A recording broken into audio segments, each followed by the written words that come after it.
Good evening, good day, good afternoon to everyone. Thank you so much for joining us right here on Excuse Me, Doctor. Welcome back. I am delighted to be here with you this week. My name is Dr. Melissa Clarke. Please call me Dr. Mel. You know, we're here every week doing what we do right here on Excuse Me, Doctor, making sure that you have the information that you need to make wise health decisions for yourself, for your family, even for your community. And of course, we're streaming on YouTube. Please hit subscribe if that's where you're checking us out. And if you're looking at us on Facebook, please hit that like button.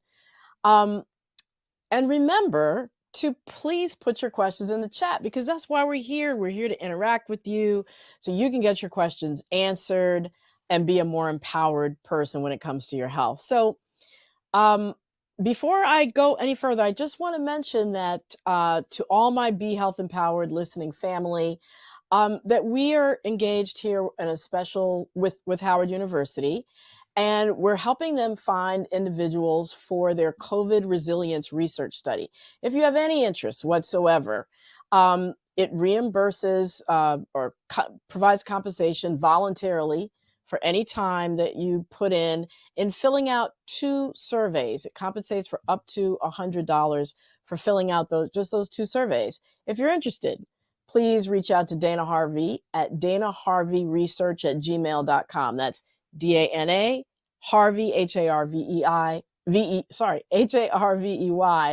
research@gmail.com. So now that we have that out of the way, let's get into creating an amazing week for ourselves with all the health topics we're going to cover today. And you know what time it is. It is time for me to invite in to the studio my co-producers, Lila Mays and Wayne Bruce. What's up? What's up, Dr. Mel? How are you? Doing great. How are y'all doing? Lila May. Good. What's happening? What's What happening up? up top? All the things. All the things. All the things. All Yep. the things are happening. Yes. All those things popping out in LA there, huh? Right. Hey, Lila, Yeah. I'm excited about today's show, man. I'm excited. Yeah. Yeah. All right. Two of my favorite people. You know, I'm from DMV. I just happen to have 2 of my favorite people, and on the show today. That's The the deal. multi-talented Russ Parr, the Russ Parr Morning Show. I know a lot of people are tuned in to hear what he has to share with us tonight about his own health. And we are fortunate to have an incredible kidney doctor or a nephrologist whose name is Dr. Jagdeep Obhrai. He's going to be joining us a little bit later. We are going to talk about preventing kidney disease. And so I know y'all want to tune in, and I know y'all are going to want to share it again with anybody who you know who might be interested in preventing kidney disease, whether they might have diabetes, they might have high blood pressure, they may have a family history of kidney disease, they may have kidney disease right now. So make sure you share it with all your friends, family, because it's really going to be an incredible show. Share it. So listen, I'm just going to address something that's happening. We are all aware there's some Mercury still in retrograde. Technical stuff is happening. There's some foreign light that's flashing in Dr. Bell's office that we are working through. Still don't know what that is. We still don't know what it is. It looks like a spaceship landing. It looks like Mercury has come into your office, Dr. Mel. You might need to get your husband to address that at some point. I might. Not tonight, though. You're right. Okay. All right, Dr. Mel, sorry. Yeah, well, let's go to the recap because we have a lot to cover. Okay. There we go. The recap. There we go. All right. Well, we always start off with the numbers, and we're at 83 million cases, y'all. Still climbing. COVID-19, yeah. But in the last month, we've doubled the number of new cases nationwide from 70,000 a day to 150,000 a day. We know it's a gross undercount because everybody's testing at home. But this is the thing, people are afraid of that person. How many of y'all have been like in the checkout line at the supermarket and somebody coughed, everybody jumped back and looked at them, right? Well, that person probably is less of a risk to you than the person without symptoms sitting next to you at the restaurant or in the library or on the subway, on the bus. a new study shows that at least 60% of transmission comes from people who have absolutely no symptoms at all. So Wow. people making decisions about interacting with other people based upon whether they're coughing or sneezing, you know, obviously you want to keep your distance from those people, but, masking indoors is still a very important way to prevent getting COVID-19, even though there are no mask mandates or very few mask mandates. Some places are bringing them back now. We need to bring This them is, back. yeah, that call I took right before we came on, a family member who is in a facility tested positive Oh wow. yesterday. Oh, I'm so sorry to hear that. Yeah. It is definitely surging here in Los Angeles. And what I'm hearing, really sorry about your family member. I've had a number of friends who've called me over the past 10 days or so. People who've never, gone the whole pandemic and not had COVID are testing Yep. positive now. Yeah. Yes. So, hospitalizations are going up too, about Hmm. 22% since last week. Deaths are still holding steady at about the same amount per day, roughly 300 a day.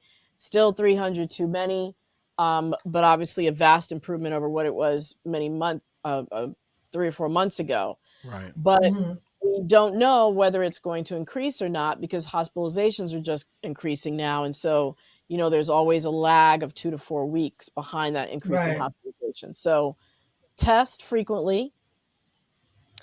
You can go to covid.gov/tests. That third round of free tests is now available. So if you haven't ordered your first two, you can order all three at the same time. Or if you've got your first two batches of free ones already, you can go get your third right now. Get to treatment early. Talk with your doctor about options for treatment. And of Hmm. course, get vaccinated and boosted if you haven't already. It's a great way to cut down on hospitalization and death and even long COVID. And getting The that risk additional of long COVID. booster. That Yep. helps, right, Dr. Mel? Absolutely. For people over 50 and those people who are immunocompromised, getting your second booster is now what's being recommended by the CDC. Okay. Hmm. Oh, and how could I forget? 5 to 11-year-olds are now eligible for boosters. That's hot Yes. off the presses just this All past right. week. Because they All will right. carry around some COVID. Just saying. I mean, just Them not funny, jokers. but Look at okay. And the for jokers. protecting them as well. They will carry. Absolutely. What you got, Lie? They carry around germs. Listen, number two on the recap. So your girl, Dr. Mel, y'all, was on Red Table Talk. Did you see it? Red Table Talk? She was You mean doing that Red Red Table Table Talk? Talk. Yeah. That one That right Red there. Table Talk? You mean with Jada, Gammy, and Willow? That one, They yes. called they called your girl. They reached out to Dr. Mel and wanted her to What? come on and talk about this crazy fentanyl situation. So, Dr. Mel, let's talk about what happened, what fentanyl is. It's everywhere. It's happening. Let's talk about it, Yeah. Dr. Mel. Well, first of all, I want to take my hat off to them for deciding to highlight this epidemic Hmm. because fentanyl is, overdoses, drug overdoses are now Right. the leading killer of young people. And a lot of that is fueled by fentanyl. And, after I did this episode, a lot of the feedback I got from folks was, wow, I didn't even know what fentanyl was, right? So it's a narcotic. It's like in the same family of morphine, heroin, Percocet, oxycodone. You might have heard those names. It's a legitimate medication that is being used in hospitals, but the thing is, it can be manufactured cheaply and added to illegal drugs that are sold on the street. So people buy Percocet off the street, people buy oxycodone off the street. And when they do, they're taking a risk of the fact that it might be laced with fentanyl. Now, why is Hmm. fentanyl so, concerning? Because it is 100 times more powerful than morphine, 50 times more powerful than fentanyl. All you need is a few, the size of something in the head of a pin to be contaminated in whatever drug you're taking, whether it's cocaine, heroin, these counterfeit pills. It's even been found in Adderall, which is a medication that young people take who have attention deficit hyperactivity disorder or ADHD. And when they take those, if it's in there, it can be deadly because it's so powerful. So that's really why they decided to do the episode.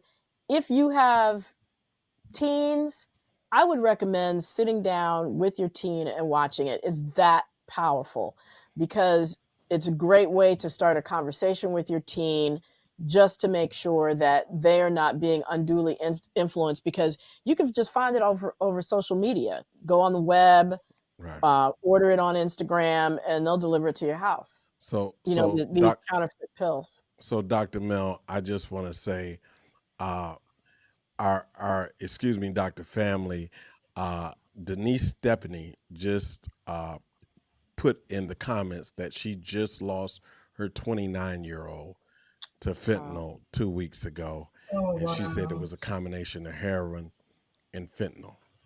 And that's, Sorry. we are, our thoughts and prayers are out to you. It is deadly. And run those numbers again, Dr. Mel, like how much more powerful than other. Yeah, it's 50 times more powerful than heroin, 100 times more powerful than morphine. So if somebody's doing heroin, especially if they've done it before, they kind of know how much they're used to. But if fentanyl is in it, Mm-hmm. they might take their usual amount and end up dying because they didn't know that it was cut with something else. I got a lot of comments, well, people just shouldn't do drugs. Well, yeah, that's true too. But, it's happening, and it's actually happening to, young people who are being, solicited and peer pressure and etc. And so the best thing to do is to educate people so that they have the knowledge about the risk that they're taking and ways to lessen that risk. All right. And there, if I'm not mistaken, there's a way to test to see if it's in a thing, right? Yeah, I don't want to give away the whole episode, but there are these things called fentanyl strips. We also talk Okay. about Narcan, which is, what can be that medication that can be used on the scene if somebody overdoses. And so, yeah, check out the episode. It's really, really rich. A lot going on there. Right. Check out your girl on the episode, Dr. Mel. Okay. All right. Next up is this story about formula shortage, which is not funny or, it's really, really serious. I actually read somewhere where people were trying to order formula from like Canada. So let's talk about it, Dr. Mel. Yeah, well, one of the things I really want to address, and I want to call out friend of the show, Dr. Yolandra Haywood. I'm sorry, Dr. Yolandra, um, Dr. Yola. Sorry, because she had a great. If you're on Facebook and you follow her, she had a great piece about this. So I'd recommend also going to look Dr. at that. Hancock. Dr. Yolandra Hancock. Wow, that was a huge senior moment there. Um, uh, and also Yvonne Smith, who put a question in the chat before we even came on air about what's going on with the formula shortage. One thing I just really want to address is, I've seen this meme all over the social media about, can't we just go back to evaporated milk and Karo syrup, and there's like a little recipe that goes along with that, or watered down formulas to extend them. The thing with homemade formulas is if you try to make formula yourself, it could get contaminated. And so that's one reason why that's discouraged. And then also that recipe for the evaporated milk and the Karo syrup, yes, your great grandmother, your grandmother may have done that, but also that was back at the time when infant mortality was twice the rate of what it was today.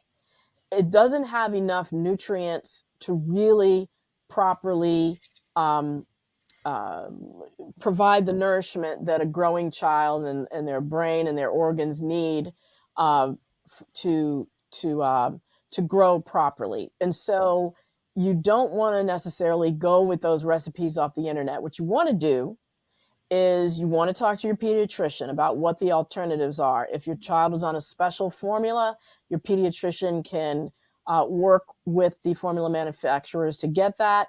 The formula manufacturers have hotlines that you can call. You can search those on the internet to find out what replacement formulas are available. There are also charities like Feeding America, United Way, social media mom groups that can help you find formula locally. Shop at places, smaller retail outlets that may still have them in stock as opposed to the places that most people go to. Then there's also this thing called human milk banking, and they collect donations, which are up now because of the formula shortage. And so if you're not able to breastfeed or choose not to breastfeed, you can also go to these human milk banks. Google the Human Milk Bank Association of America to find a resource near you that's been screened. They pasteurize the milk, so it's safe. So that's yet also another option. And then we've heard that the formula has arrived from Europe, 35 tons of it. It's going to take a little bit to distribute. Also, the Abbott factory that got closed down that sort of helped precipitate this shortage is going to be opening back up. It's going to take them a couple months to get up and running. But the bottom line is there's some relief coming. But in the meantime, there are also some other options to take. Great. And I think one of the questions I mentioned watered down formula. One of the reasons to not water down formula for infants is their kidneys, speaking of kidneys, are not mature enough to filter the water out. And so it can lead to water retention in babies, which can be very dangerous. And so you definitely don't want to add extra water to the formulas. Wow. So, wow, that's good to know. And that's very good to know. Great information, Dr. Mel, as usual. I want to get to long COVID because we have some family members suffering long COVID symptoms, and they're young people. They're in the early 30s, and Valerie Spalding Parker just typed in the chat. At what point are symptoms considered to be due to long COVID? And it could be some relief for long COVID sufferers with antihistamines, right, Dr. Mel? Yeah. So beyond 3 weeks is the answer.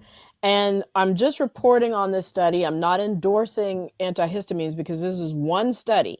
And so we never draw conclusions off of one study. This is something to talk with your doctor about as a possible alternative. This one study, it was only of 49 patients with long COVID. 26 of them were given antihistamines, either over the counter or the prescription available ones. And antihistamines, for those who don't know, are medications like Benadryl or Vistaril. And of those 26 who got them, 19 of them had partial or complete resolution of their symptoms, whereas of the other 23 people who didn't get the antihistamines, only 6 of them had resolution of their symptoms.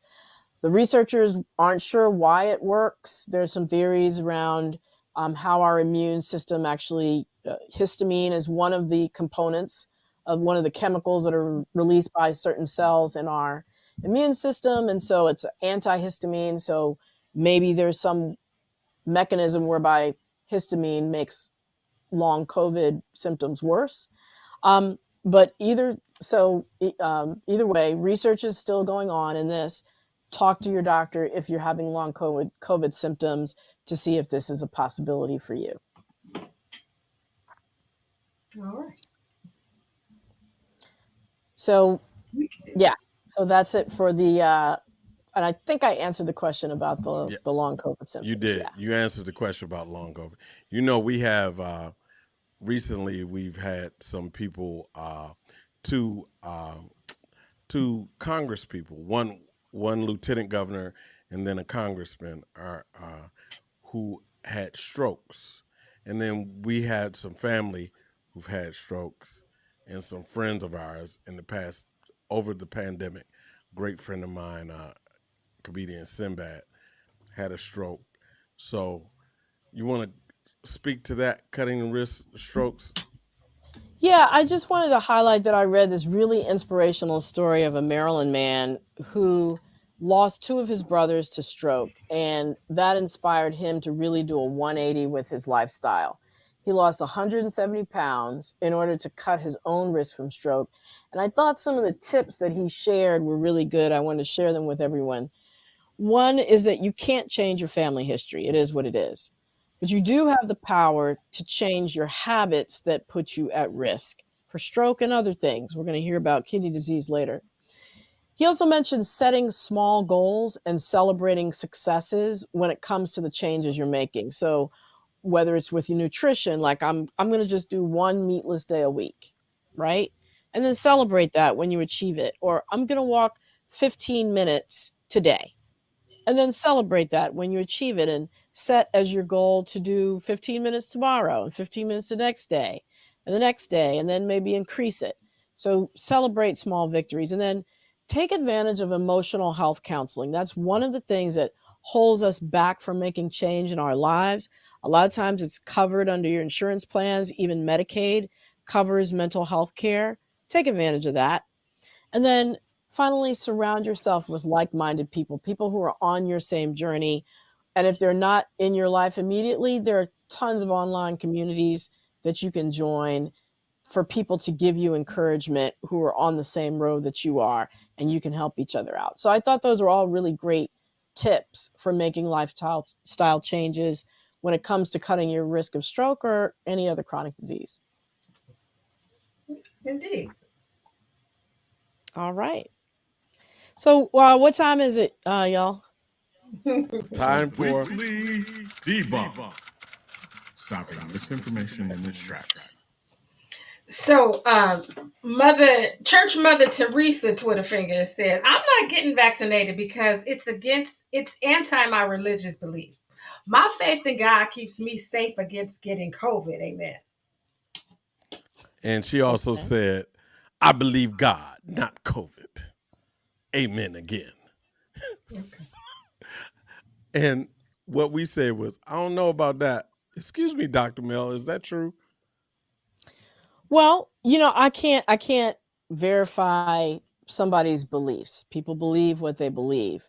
I'm a spiritual person. I firmly believe in God. Um, I really think there are people out there who have ascended so far in their spiritual practice, no matter what their religion is, that they really may be able to walk through life unscathed. But that's not the vast majority of us. Many of us, of the same people who may say things like that, that's their reason for refusing vaccination due to religion, they may still be the ones who are the first ones to take Tylenol for a headache, or they may have a gun in their home to defend themselves, or they may lock their doors at night. And regarding locks, I was told by one person, well, it's not God I don't trust, it's these people out here. And I'm definitely not criticizing people who take these self-protection measures. I'm just saying that you can't necessarily justify a decision or use God when it's convenient because it's something you don't want to do. You have to be consistent across the board, especially when your choices affect other people.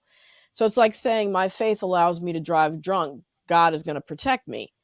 Well, even if you survive, if you hit somebody, they're not going to. Being unvaccinated has been a major contributor to hospitalizations and deaths. We have doctors and nurses who are burnt out and overwhelmed, taking care of, largely unvaccinated people. So ones that were preventable, right? Hospitalizations that were preventable, deaths that were preventable. And we also know many religions say, love thy neighbor as thyself. So getting vaccinated as a way to protect your neighbor, protect the healthcare personnel that are trying to take care of everybody. I think that's just my opinion, that's a way of loving your neighbor. So take precautions in life. If you take precautions in life because it's people you don't trust, that's no different than getting vaccinated, because you don't know what the people around you have been doing in terms of their part to cut down on the spread of COVID. So vaccination cuts the risk of getting seriously ill from COVID, the risk of long COVID, like we mentioned, and the spread of COVID. So any way you slice it, getting vaccinated does not have to be considered anti-religion. So I'll leave it at that. And there So you have it. there you have it. So thanks, Wayne and Lila. We have an incredible show lined up. I know I'm going to see you all back in a little bit, but I'm going to move on into our topic for tonight, which is kidney disease. It's silent and it can be deadly, but we rarely talk about it. We as Black people are almost 4 times as likely as whites to develop kidney failure. Black people are about 13% of the population, but are 35% of the individuals who get kidney failure in the United States. And that we know in Black communities, we might not have a grocery store nearby with fresh produce, but we're probably going to have at least one dialysis center. So, and it's not just Blacks, it's also Hispanics and Native Americans who are 1.3 and 1.2 times more likely to be diagnosed with kidney failure. So today we're going to talk about how you and your loved ones can guard against kidney disease, and also too how systemic racism has played a role in fueling this kidney disease epidemic in the Black community. I want to welcome our incredible guest tonight. Our first is Mr. Russ Parr. He is a multi-talented entertainment mogul. I'm sure many of you know him through the Russ Parr Morning Show, where I also appear as a weekly medical contributor. But he's also a movie director, a writer, an actor, a television personality. And he is going to share with us tonight his recent health journey. Welcome, Russ. Thanks so much for joining. All right. I can't hear you. Are you still there? Are you there? Yeah, I'm here. Can you hear Okay. me? Now I can. Yes, absolutely. Okay, Thanks my for bad. joining. Okay, thank you. And our next guest is Dr. Jagdeep Obhrai. He is an accomplished and experienced nephrologist, also kidney doctor is the same thing. He practices in the Washington, D.C. area. And on a personal note, he has been my father-in-law's doctor for over 10 years. And he has on more than one occasion, not only been his doctor, but been his advocate, his supporter, and been the instrument that God, we just finished talking about God, the instrument that God used to keep him alive on more than one occasion. So welcome, Jagdeep. Welcome, Dr. Obhrai. Thank you so much for joining us. Thanks for having me. Absolutely. So I'm going to start off with you, Russ. You know, you and I Okay. talk regularly. You Yep. recently shared with me that you had a diagnosis related to your kidneys that came somewhat as a shock. Yeah. Share that with us.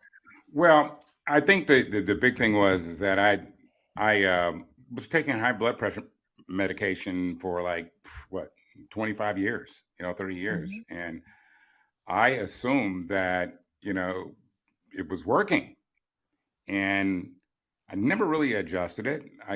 My former doctor was getting to the retirement age, and what eventually he told me, well, now surveys say, hey, you can walk around with at 150/90.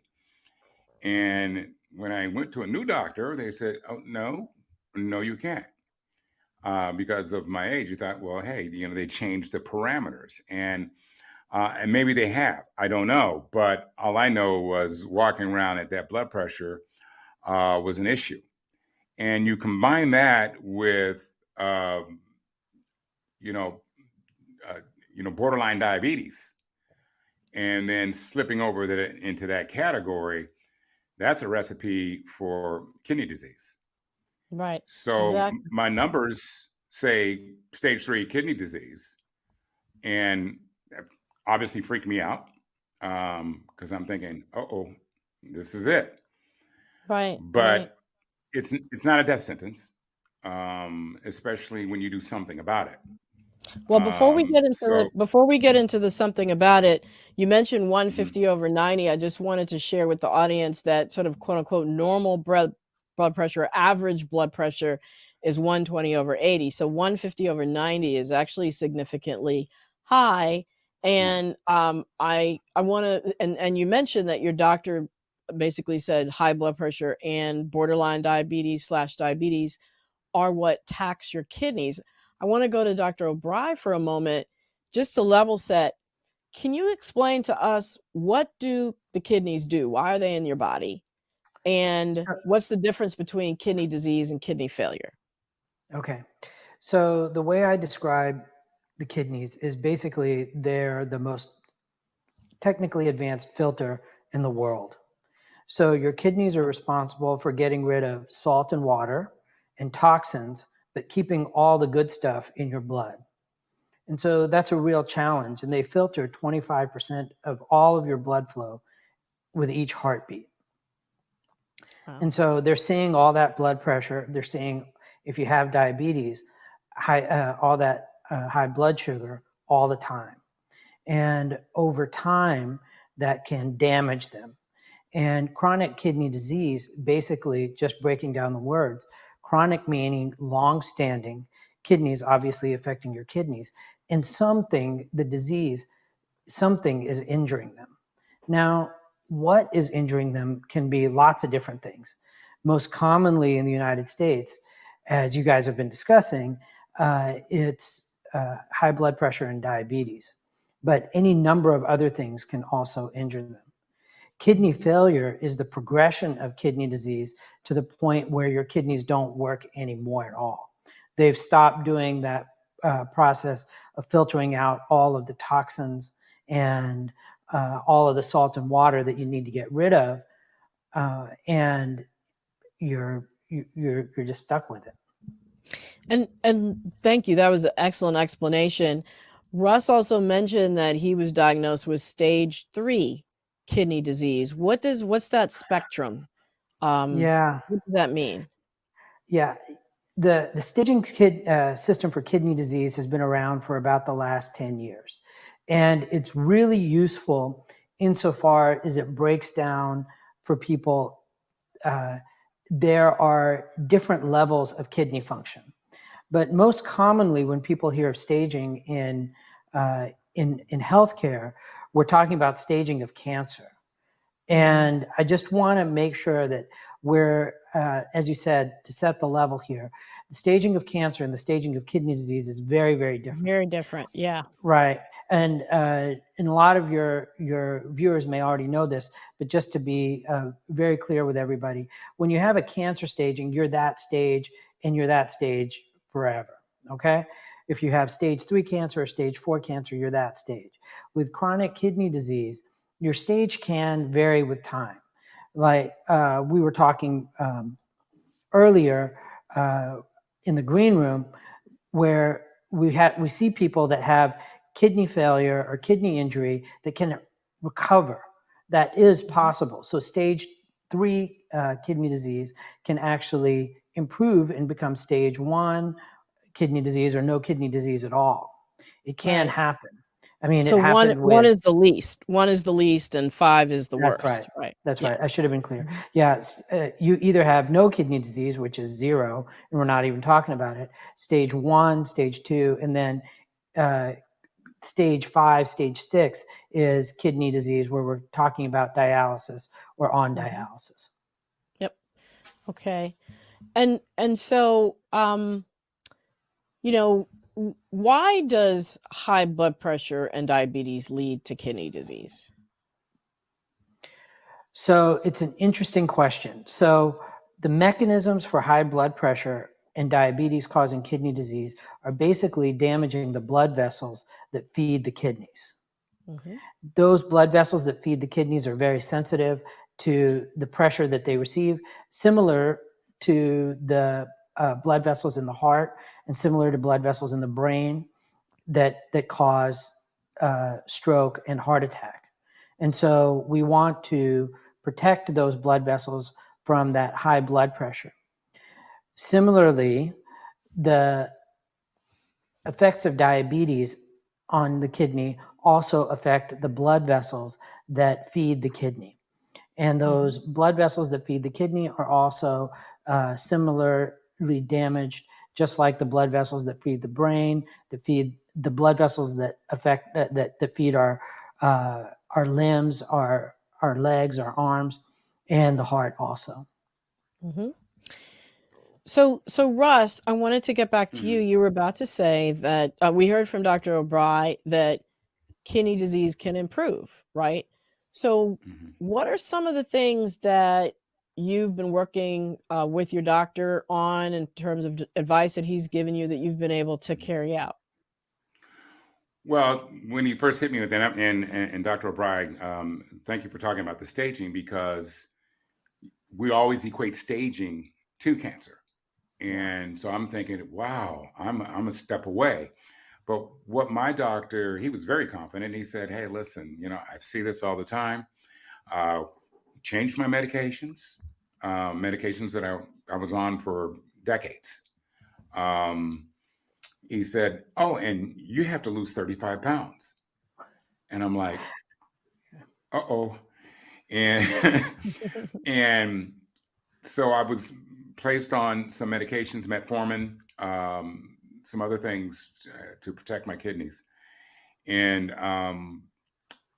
I started losing weight, exercising. Well, I was exercising, but it wasn't enough. So, I mean, I'm down, like, since the diagnosis, I'm down about 22 pounds. Wow. And I got probably about 10 more to go. Great. He wasn't anticipating that I would. Congratulations, by the way. Yeah. Thank you. Fantastic. He wasn't anticipating, because he gave me some heavy doses of stuff, and my body wasn't adjusting to it. I was just walking around in a fog and dizzy all the time, because the more weight you lose, the less your blood pressure goes down. I'm not a doctor, but I realized that it was probably a little bit too much. I think the big thing for me was learning. I learned so much about the kidneys, and I didn't realize that your kidneys can operate at such a, you say, oh, you lost 50% of your function. I'm like, oh, and he said, oh, no, yeah, your kidneys can operate on that with no problem. You can live a long life with that. Because I've been dealing with my father, who's like 93, who has kidney failure. Yeah. And I've watched his GFR numbers. GFR is the number they use to measure your function in your kidneys, the filtering process. I watched his numbers dip, and I watched them come back just by, following doctor's orders. And so I knew that was happening with him. So it motivated me more to do what I'm doing, and to eat properly, and to control my blood pressure and my glucose, because those are keys. Right. We got people walking around every day because you don't feel it. Right. You don't think there's anything wrong. Silent symptoms. Yeah. Yeah. And I didn't think there was anything wrong with me. Mm-hmm. And in that blood work, because six months before that, my blood work was fine. All of a sudden, it dropped off a cliff. And what I'm hearing you say is that close relationship with a doctor, monitoring your situation, when you mentioned the medication seemed a little bit too strong to you, instead of giving up, you went back to the doctor and said, hey, something isn't right. So the whole thing is developing that partnership with your physician, and really trying to maintain that close contact, getting checkups on a regular basis, because like you said, these things are so silent. You don't know you have them, and you really have to get blood work or get your blood pressure checked on a regular basis to know what's going on. Can I add one other thing? Mm-hmm. I was walking around at like 280 pounds about a year or so ago. And people look at me because I'm 6'3", and they're thinking, oh man, you wear your weight well. I might wear my weight well on the outside, but not on the inside. I figured that out. I learned my lesson. And so I wasn't happy when I was told this was going on with me, but it was probably the best thing to happen to me, because it made me conscientious about looking around in my family and other. My older brother was just diagnosed with stage 3. So I don't know if it's hereditary, and that's a question I do have for Dr. Obhrai. Is this a hereditary thing, or is this just, or this is just something that happens with people that not watching their blood pressure and not eating properly? Like with many things, the answer is both. So there are active research programs looking into why certain communities have higher incidences of kidney disease. One of the leading groups in the United States is at Duke, and they have made really important discoveries. There are single genes that have been identified that are more predominant. Mutations in these genes are more predominant in Black people, and they are making exciting progress on those fronts. That's definitely happening. And the But other it's, thing that Dr. Clarke and I talked about, I'm not trying to take over your show, Dr. Clarke, but I know I got you can't help nephrologists it. right You here. interview people all day, Yeah. every day, right? We were talking about the measurement, the standard, because there used to be two measurements. There was an African American measurement, and then there was a non-African American measurement. Right. And I When think I alluded to that. on my Yeah. recent At the blood beginning of the test, show. they didn't Yep. have two anymore. And I'm Yeah. thinking, oh man, my GFR went down. I know. But it really didn't. It was that other number, that non-African American number that they're going by now.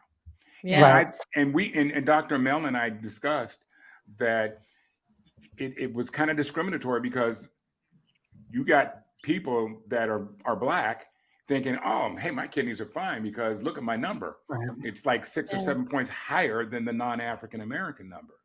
Yeah. I know So this Russ, sounds a little confusing to people, but I'm sorry. Go ahead, Dr. Yeah, you bring up a really good point. I'm going to turn it over to Dr. Obhrai to really explain this change, because it's kind of nuanced, but it's really an important breakthrough in the way that doctors think about kidney function, because previously there was a Black kidney function and everybody else kidney function. So Dr. Obhrai, can you break that down for us? It's even more confusing, and I'll explain why. So it was specifically called African American and non-African American, and as I don't know if I'm saying something that's controversial, but we know that race is a social construct; it's not a biologic construct, and so so saying something is African American. What about people who are from Africa? Does it apply to them? They're not necessarily American. It's very confusing, right? Mm-hmm. So I want to come back and talk about how we get this number GFR that Mr. Parr identified as being the crucial number. GFR stands for the filtration rate of the kidneys, okay? And that filtration rate fortunately breaks down on about a 100-point scale. So 100 being close to normal or perfect, and 0 being nothing. Okay. So what happened is that we took one blood test. The blood test is called creatinine. And by doing some math, we converted it to this essentially 100-point scale. And we did math that had slightly different number variables and got to the African American number and the non-African American number. And so that's been eliminated. And the reason it's been eliminated, you've already discussed. It's because access to certain programs, especially access to kidney transplantation, was different for people that had Black skin tones and people that had non-Black skin tones, basically. So if you have a GFR, a percent kidney function of 20 or more, you are not eligible for kidney transplantation. If you have a GFR that's less than 20, you do. But as you may imagine, if you have an equation that gives you slightly higher GFRs, 5 to 6 points higher, then that's going to limit access to kidney transplantation for people that we define as African American. Wow. So it's just, that says it all right there. It's just as simple as that. And so then that as you also happening, Black people were getting kidney transplants less than everybody else. Right. That's even right. though the and need was greater. That's exactly right. And even going back to when we're talking about, as Mr. Parr was discussing, if you have kidney issues, the difference between getting access to certain medications and being enrolled in certain research studies even was limited if you had stage 3 kidney disease or stage 2 or whatever. We weren't including people based on just this single number. And so because we know that race is a social construct, not a biologic construct, having this distinction really came into question, and it's been eliminated now. Right. Yeah. And I think that is one huge progress that I want to say. And it was actually, from my understanding, was brought about by Black medical students who were like, wait a minute, this doesn't make any sense. Exactly. And because of their agitating, changed it, which is why we have to have people on the inside who also help to bring about change, because that's been huge. Unfortunately, we have been talking and we have to bring our audience in because I know they have some questions. So Wayne and Lila, please jump on back in and bring to us what's going on in the chat so that we can put it to Dr. Obhrai and to Russ. It's so it is more in the chat. It's more just statements, and it's a whole lot of people like Valerie Spalding Parker who says, "Great job, Russ. That is great news to hear about losing weight." And it's about a lot of people being pissed off about medical racism, if I could say that. Okay, well, I have a question. Yeah, I do have a question. What's okay. that? And it's just about that. It's for Russ. How did you lose the weight? Intermittent fasting really helped a lot, and it may not be for everybody, but after a while, I mean, you just get used to it. I would go 16 hours without eating, and then 8 hours eating, fairly normal. Not doing my cakes and ice creams. I didn't realize how many sweets I was devouring in a day, because in my mind, I could have pancakes in the morning and a cupcake in the afternoon, and I'm thinking, well, the pancakes aren't really sweets, but it's a cake.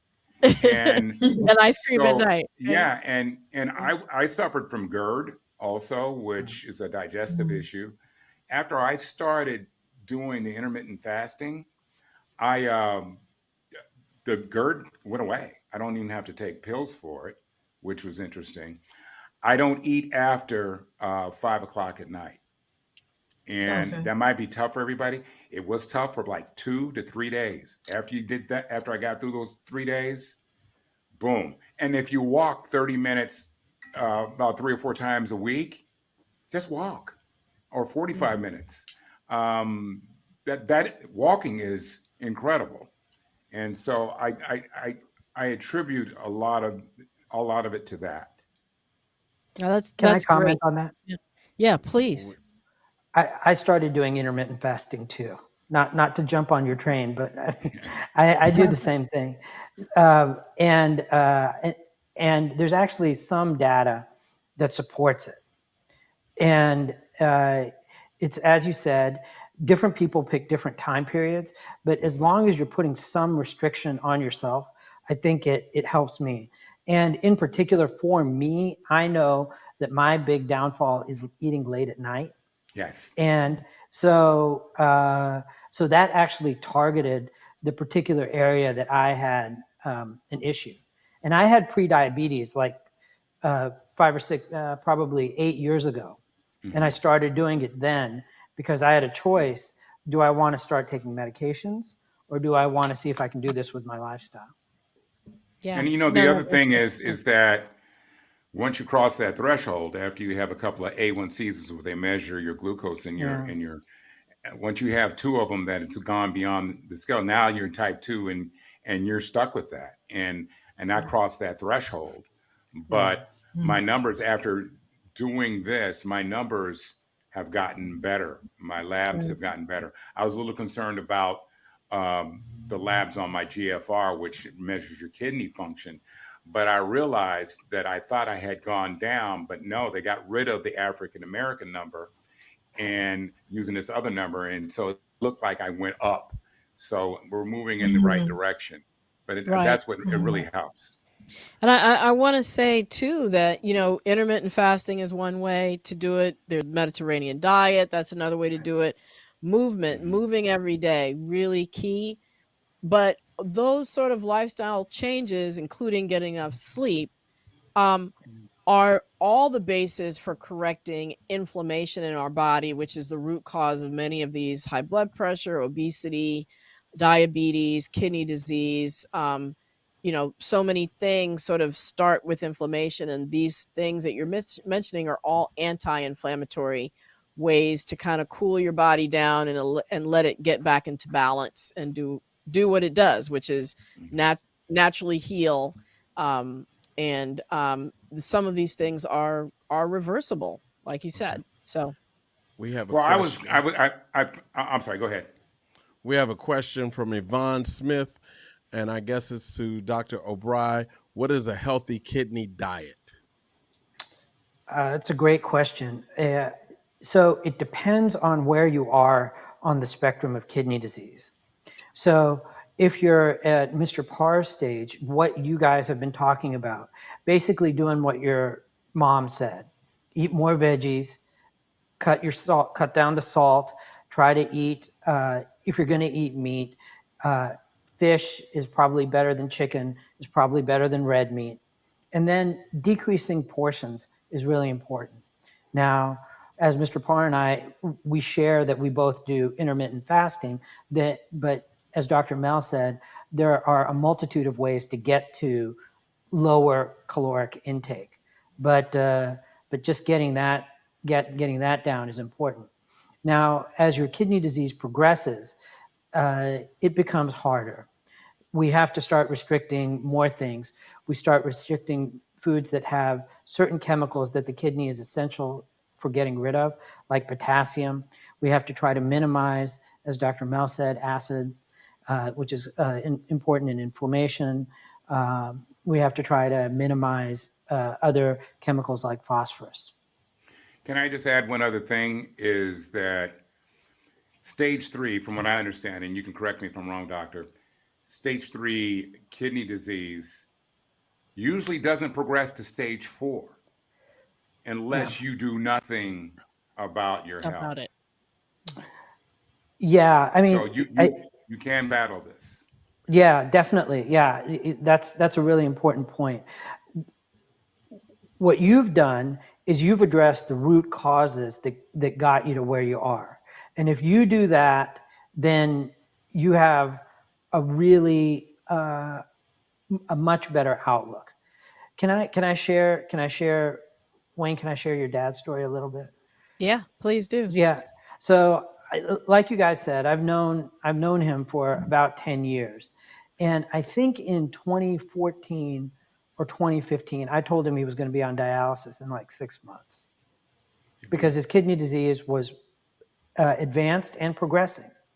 And over time, he lost, I think, like 60 or 70 pounds. And he improved his diet. He improved his activity. And he proved me wrong. He did eventually start dialysis, but it was 7 years later. And I told him it would be 6 months, but he started dialysis in 2021. And so, I mean, I have so much admiration for him and everything he did to help himself. And it was a journey that I think that, his family really was crucial in assisting him. And you guys know what I'm talking about. And so, so I think he did a great job, and he addressed the root causes of what got him there. Right.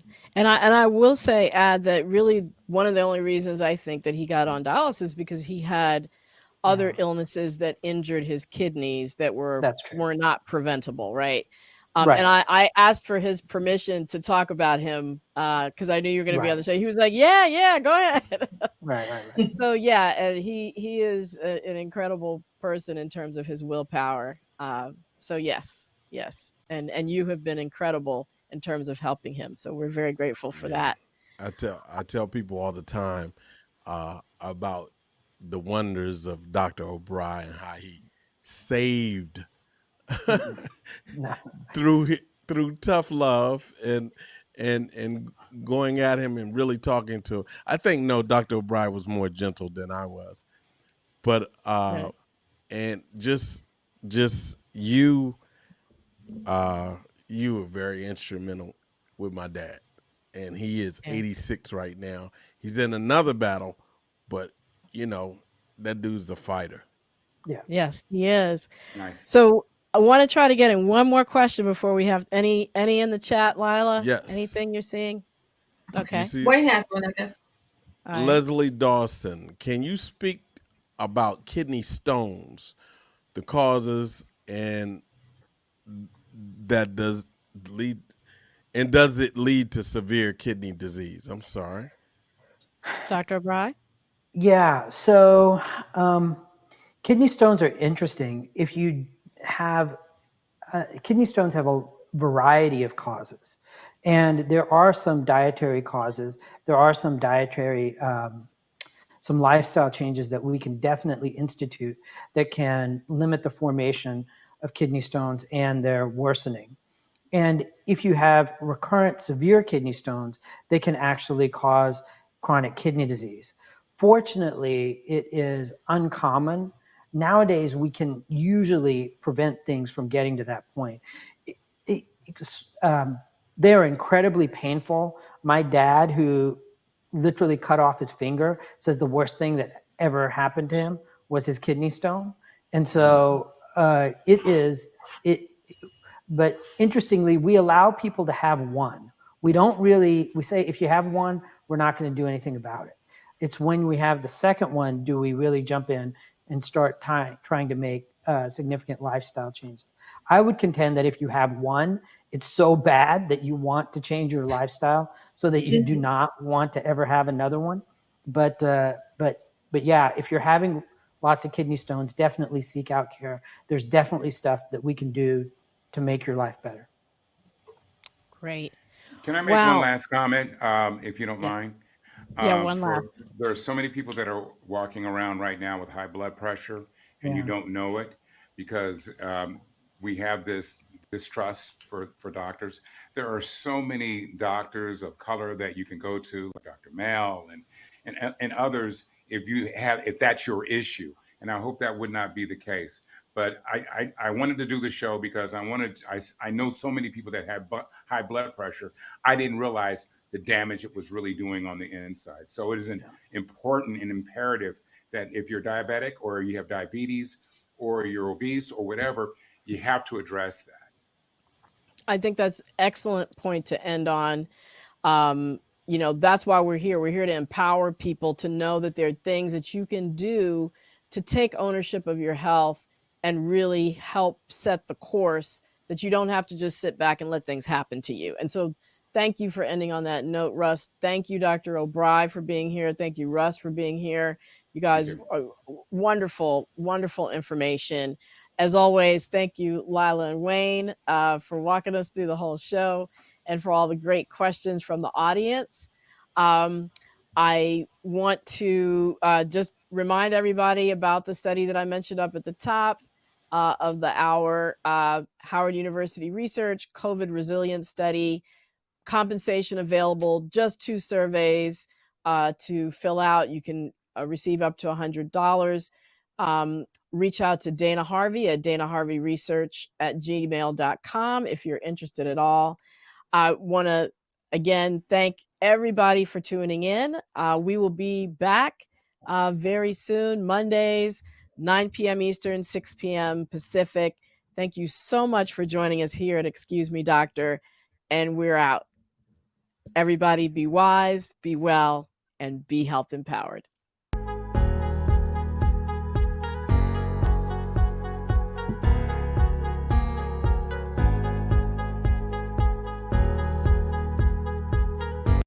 So I guess I should thank the Robinsons. They invited me. They still don't know. I hooked up with Dave 3 days ago. He'll start coughing tomorrow. And I bet in 10 days he'll be on a ventilator.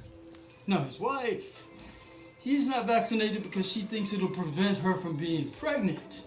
But what they don't know is that I can decrease sperm count. Sorry, Dave. Good luck with that.